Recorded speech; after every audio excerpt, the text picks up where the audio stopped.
Welcome to the Veterinary Financial Podcast, where we discuss financial freedom and professional success. I'm Meredith Jones, a veterinarian and financial planner for vets. Earlier this month, the Big Beautiful Bill passed, and it was signed into law by the President on July 4th. This is the first of a series of episodes about the new changes in the bill. So this pod will focus on student loan changes for borrowers who have already graduated, and I'll also answer some of the most common questions I am seeing on the Debt Free Vets Facebook group as well. If you are a student or you want to hear more about how the bill will affect current and future students, stay tuned for the next episode where I'll focus on that. So I spent hours over the holiday weekend reading the full text of the student loan portion of the bill, so you guys don't have to. For borrowers who have already graduated, here's what you need to know. So if you are on IBR, so the income-based repayment plan, the new or old version, you don't need to do anything. So no action is needed. The final version of the bill did preserve access to new IBR, which was in question at one point. The only change to IBR that I saw is that it looks like there's no longer a requirement to meet the partial financial hardship rule, which means some vets who have a lower debt-to-income ratio may be able to qualify for IBR if they weren't able to before. So that's a good thing. If you are on PAYE, so the pay-as-you-earn plan, you'll be transitioned out of PAYE onto IBR at some point between July 2026 and 2028. I'm not sure yet if the timing's going to be based on your recertification date or if the change will just be rolled out by the loan servicers over time. So hopefully we'll hear more clarity on that in the coming months. So if you're eligible for the new version of IBR, which is open to people who started borrowing loans after July 1st, 2014, you would have the same payment and the same 20-year timeline as you did on PAYE. If you had a loan balance before July 1st, 2014, you would have access to the old version of IBR, which is 15% of discretionary income rather than 10%. So some vets currently on PAYE will have a higher payment on IBR, and it would be something like 1.5 times what your payment would have been on PAYE. One way to think of it is it's like if taxes went up by 5%, because it would be instead of 10%, it would be 15%. But since a lot of vets haven't had to recertify their income since 2019, and a lot of vets saw substantial income increases during COVID, they may need to make some more significant budget adjustments once they recertify their income and have a higher payment that's actually based on their current income. So one way to think about that is it's like if taxes went up by 5%, because you'd be paying instead of 10%, 15% instead. But since a lot of vets haven't had to recertify their income since 2019 or somewhere around there, and a lot of vets saw substantial income increases during COVID, they may need to make some budget adjustments once they recertify and have a higher payment based on their current income. And so that was the case before, and for some folks, it's going to be even more the case now. If you are on the SAVE forbearance, you have the same options you've had for the past several months as the SAVE court actions work their way through the courts. So you can stay on SAVE and stay in forbearance until a final decision is made about SAVE, or you can go ahead and switch to IBR or PAYE right now if you want to resume making progress toward forgiveness. And so if you wanted to do that, you would go to studentaid.gov/IDR in order to switch plans. If you switch plans now, you'll be required to recertify your income now. So that is something to keep in mind. If anyone out there has a parent who borrowed Parent Plus loans and your parent was planning to get their loans forgiven, they will have until June 30th, 2026 to consolidate their loans in order to have access to an income-driven repayment plan. Again, that deadline is only for Parent Plus loans. Parent Plus loans are loans parents borrow for their child's undergrad, so this is not relevant to most vets, but it's something that's important to be aware of for those of you who have parents who may be affected. So what's up with this new student loan repayment plan that's out there? So there's a new plan called RAP, which stands for Repayment Assistance Plan. It's a 30-year plan. It's based on 10% of income. So not 10% of discretionary income, which has a poverty line deduction that helps to lower payments on plans like IBR. It does look like, based on my reading of the bill, it does look like there is an interest subsidy on the RAP plan that is similar to what was on the SAVE plan, along with a principal subsidy of $50 applied whenever the payment is like $50 or more, but doesn't touch the principal by $50 or more, something like that. And there's also a $50 per month savings for each dependent that you claim on your tax return. That's something else that is a feature of the RAP plan.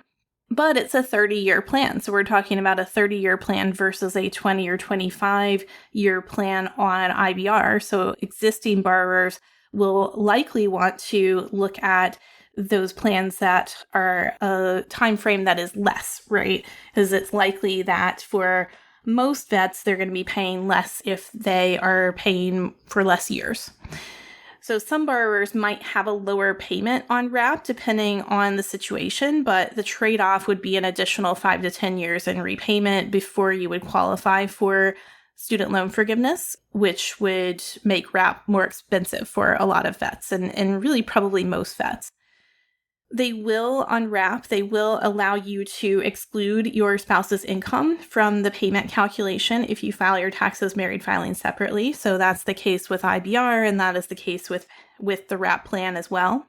So with RAP, this is something that the Senate and the House went back and forth on this, but the final version of the bill does preserve that ability to exclude spouse's income with married filing separately. In general, filing taxes married filing separately has helped a ton of veterinarians save money on their student loans. It doesn't make sense for everyone, but it makes sense for a lot of couples, especially if only one person in the couple has student loans. I have seen real life cases of vets where they're projected to save somewhere between $100,000 and even up to $250,000 over the life of the loan. So this is something that if you're married and you haven't explored this, it can be hugely important because it could save you a ton of money. Payments on RAP can apply toward public service loan forgiveness. So that is a common question that I've been getting. And keep in mind that with all of these changes, it's possible the next administration could come in and make changes to student loan plans in the future. So now they have set a precedent that we can go in and just change the statute compared to previously where some of those plans that were in the statute, we thought, okay, IBR, for example, we thought it's going to be hard to change that. But now moving forward for future students, it's not going to be an option unless they revert back to the old rules. Another thing that is interesting is if an existing borrower in any ICR plan, so that is save or pay or income contingent repayment, any of those plans, if you fail to select a plan by July 1st, 2028, they are saying that they're going to automatically enroll you in the RAP plan, which would be a 30-year plan. So if IBR would be a more beneficial plan for you, like it would be for a lot of vets due to that shorter timeline to forgiveness, you'll want to make sure you switch plans well before that July 1st, 2028 date. And like I said, it's possible that you would have to just naturally switch plans before that date anyway. For example, if you're on pay and you go to recertify your income and you can't select the pay plan anymore, then you would likely switch to IBR at that time. I don't know yet if that's the way that it's going to work, but that may be the way that it works. It was not clear from my reading whether a borrower who is eligible for IBR would be stuck on the RAP plan forever if they end up on it. There was some discussion about this from the student loan planner team based on a version of the bill saying, okay, if you get on WRAP, you can't switch off of it. All I can say is that I didn't see that in the final version of the bill, but I'm not 100% sure on that. It would be, of course, better if folks who are eligible for IBR could switch back to it if they ended up on WRAP somehow. That is something that we'll just have to see if we can get more clarity on moving forward. If you consolidate your loans, so this is a federal consolidation, if you consolidate your loans after July 1st, 2026, you would only be able to choose WRAP or the standard plan. So that is something new and something to consider. We probably won't be recommending consolidations as often moving forward as we did a year or two ago. They do also say that they're going to start doing those automatic recertifications where when you fill out a income-driven repayment application, they now ask you, hey, do you want to link with the IRS? And they were supposed to start doing recertifications using that information directly from the IRS. So they say in the bill that they're going to start doing that. They do also say that a borrower can always opt out of that IRS link. So it's not a change there, but it's just interesting that they include that and that they say that they are planning to do those automatic recertifications moving forward. The bill also includes an additional $1 billion for student loan servicing. Hopefully the servicers will put some of that money to use, hiring more people to answer the phones, to reduce some of the long wait times that I've been hearing lately with calling some of the loan servicers. There's a bright spot in the bill where they talk about the employer student loan benefits. We did have a previous episode where we talked about that the employer student loan benefit was set to expire at the end of 2025. The Big Beautiful Bill actually continues the employer student loan benefit indefinitely. Currently, that is $5,250 per year, up to that amount that your employer could contribute to your student loans and have it be tax-free. This bill actually continues that with annual cost of living increases.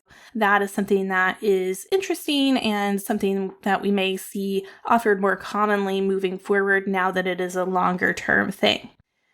So stay tuned for the next episode where I will break down how the bill affects current and future students. Student loan planning is included with financial planning at All Vet Financial. So if you're interested in chatting with me about what it's like to work with me on financial planning, I'd love to have a conversation with you. My mission is to help you take control of your finances and live the life you envision. My intro call link is in the show notes, or feel free to send me an email, meredith@allvetfinancial.com. Thanks so much for listening, and until next time, take care and continue your path to financial success. This podcast is for informational and educational purposes only and should not be considered individualized financial advice. If a specific investment is mentioned, it should not be considered a recommendation or endorsement to buy or sell the investment.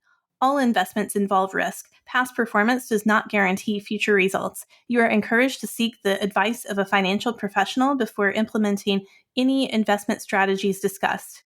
Yay, compliance!